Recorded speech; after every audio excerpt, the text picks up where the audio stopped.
also learning news that the Department of Justice in the United States has contacted Binance for information about its recent interactions with FTX, and the two companies' talks about a potential rescue, according to a CoinDesk source. I'm just wondering, do you see criminal or civil charges being filed? I suspect if the allegations are true and there has been a fraudulent or otherwise misappropriation of funds, and I suspect that most definitely civil prosecutions, but very well possibly criminal as well. And that depends on what happens in any bankruptcy or any investigation by any US authorities, which are currently looking into it. But yeah, very serious for the directors. How do US authorities go after an exchange that is essentially a non-US entity? That is a difficult question. It's any entity. If you are going to go after one of these entities, it has to be in the jurisdiction in which that entity is registered.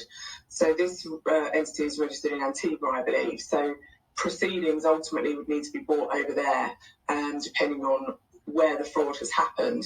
So civil recovery proceedings can happen where the damage has taken place. So whether it's a customer in London or a customer in New York, it will be dependent upon where the damage has happened. But with regards to criminal prosecutions, as far as I'm aware, I'm not a criminal lawyer, it would take place in the jurisdiction in which the company or the exchange is registered. You know, the bizarre thing is that Sam is on Twitter apologizing more than once. I'm sorry. But as Dr. Martin Heisenbach reminds us, mishandling customer funds is not a mistake you say sorry for. It's flat out fraud you go to jail for.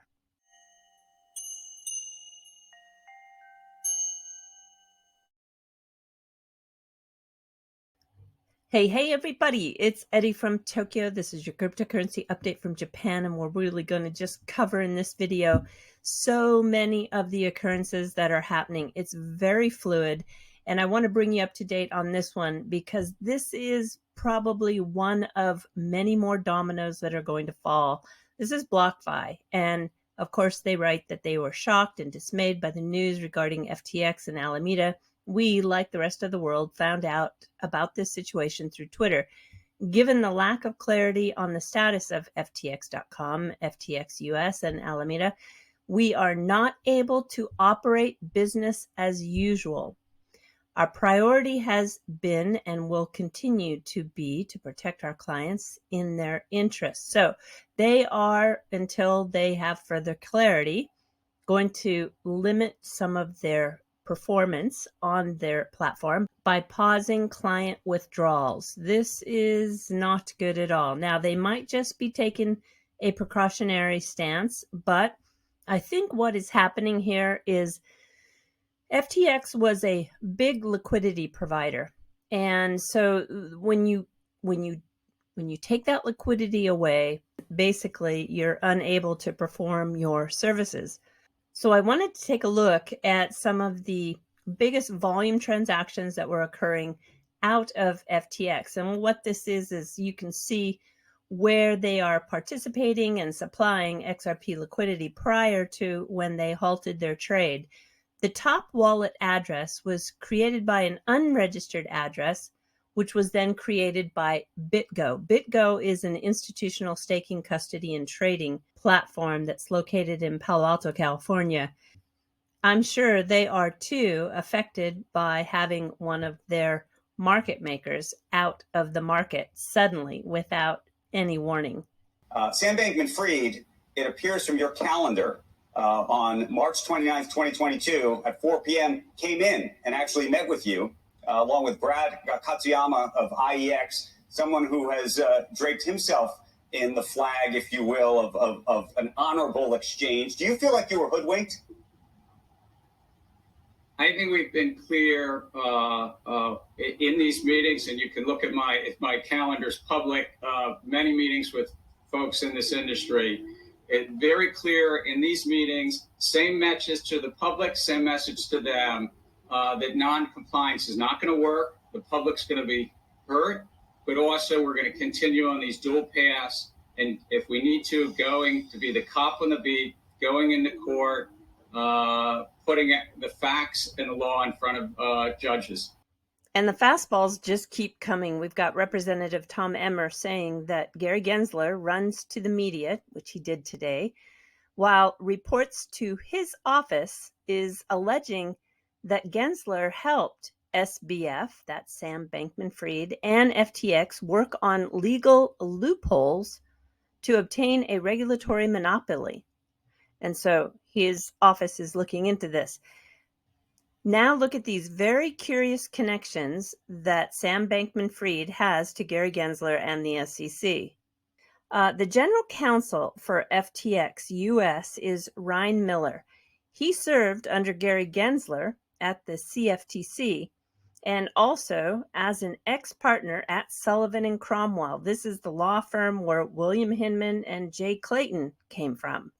As investigations ramp up, Miller has ordered all documents be preserved. From the folks in the Hill, everyone's been pretty shell-shocked as well. One thing I'll also say is that SBF was always on Capitol Hill. He's on Capitol Hill more than any CEO of any industry, to my knowledge. When I was on the Hill, lobbying offices as well, it's pretty often I would run into him doing his own thing. And so a lot of staffers and members of Congress personally have met with SBF, not once, not twice, sometimes 3 or 4 times in the past 6 months. And so there's also that personal connection to the CEO, which has been pretty rare in at least this space, but also in most of policy, that there's now a personality and almost an attachment to SBF that you really just don't have in other industries who usually either vilify or praise certain CEOs. So this dramatic turnaround has been quite a lot on Capitol Hill. The staff that's writing legislation, they're not supposed to know anything about donations. Now, mind you, there's open secrets and there's websites you can see who's donated to your campaign. But when you're an official staffer who works on Capitol Hill for a member of Congress or for a certain committee, you're not supposed to give any deferential treatment to certain donors or people who have donated to your boss or others in the past. They're just coming to you as a stakeholder. So, but at the same time, there's just still in the back of your mind, this man is supportive of the industry. And in his case, probably by far the most supportive of candidates, especially on the Democrat side of the aisle. So those donations are going to be pretty important, especially when you consider that the DCCPA, the Digital Commodity Consumer Protection Act, that really was the crux of all of this, has been largely viewed in DC as the FTX bill. So if you're a member of Congress who's taken money, which is a lot of them, a very large majority in the Senate especially, who's taken money from SBF, do you vote on a bill that has been seen as the FTX bill, regardless of what your political affiliation is, or regardless of where you feel in crypto? The political optics of this is could be pretty nasty. And so I think a lot of folks are going to be hesitant to even move on anything about this, even though right now on Capitol Hill, a lot of folks are saying, what happened? Why did this occur? What could have been done to prevent it? Well, that was an understatement, that the political optics look bad. We have here that Sam Bankman-Fried's mother is the founder of the Democrat super PAC, Mind the Gap, MTG. Now you know why he was able to lobby for a regulatory monopoly for FTX. Thanks to Rocket Moonshot for this information. About 8 hours ago, his mother did give an interview to MarketWatch and said that he never cared for school, has given millions to President Joe Biden, and he likes Oreo cookies. And if that wasn't enough for you, we have Mark Wetjen, who is the FTX US Head of Policy Regulatory Strategy, a former US CFTC former acting chair and commissioner. We've been unwilling to work with people in the industry and people who are interested in participating in the industry to develop guidelines that make sense for the industry. We've instead preferred to take an approach that's rooted in enforcement, and often the enforcement actions come very late and come after relatively small actors in the market, and it's just not a good way to do the hard work of thinking about what a framework would actually look like. There's no regulatory oversight, no consumer protections, no licensure, no insurance, no net capital, no transparency, no sunlight. We have no idea what's going on inside of these entities. And if SBF is actually using Alameda, which all of the allegations seem to be leading to, as his personal piggy bank for whatever he wants to use it for, this is very serious, because you're not just talking about SEC violations Right now, the Department of Justice is getting together. I was just at the FBI on Friday in a big meeting just relating to some general concerns about cyber and crypto. And these people are all mobilizing right now. Search warrants, arrests, all of those things are going to happen very quickly.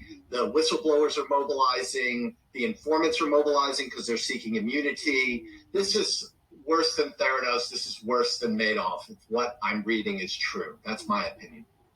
Without proper oversight, cryptocurrencies, it risks harming everyday Americans. So this is something that clearly we monitor and that we see as an important issue. But the most recent news further underscores these concerns and highlights why prudent regulation of cryptocurrencies is indeed needed. The White House, along with the relevant agencies, will again closely monitor the situation as it develops. And I'll close this video out with a tweet from Jake Chervinsky. He is an attorney with the Blockchain Association. He says that FTX's failure doesn't justify a rush to regulate in the U.S., and that FTX is a non-U.S. exchange based in the Bahamas. By design, it wouldn't be subject to U.S. jurisdiction. That statement was challenged by Adam Tracy, who thought he was wildly incorrect, but Jake reminds him that he was confusing FTX and FTX US. Sam Bankman-Fried undertook his lobbying efforts under the banner of FTX US, an entirely separate US firm that employed his DC policy team and so far remains solvent. And he doubts that Sam spent much time explaining the difference to the policymakers. There is no law Congress can pass to prevent the failure of an offshore firm. So really, I think the point to take in here is that he felt forced to go to the Bahamas because there wasn't regulatory clarity in the United States. So is there a rush?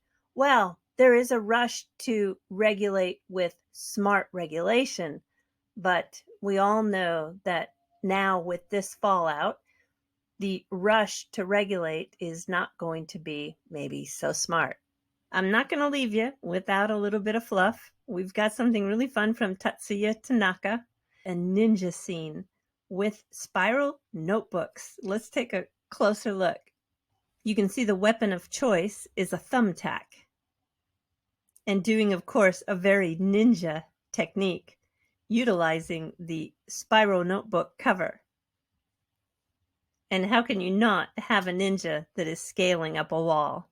All right, everybody, do take care. Sayonara for now. Bye-bye.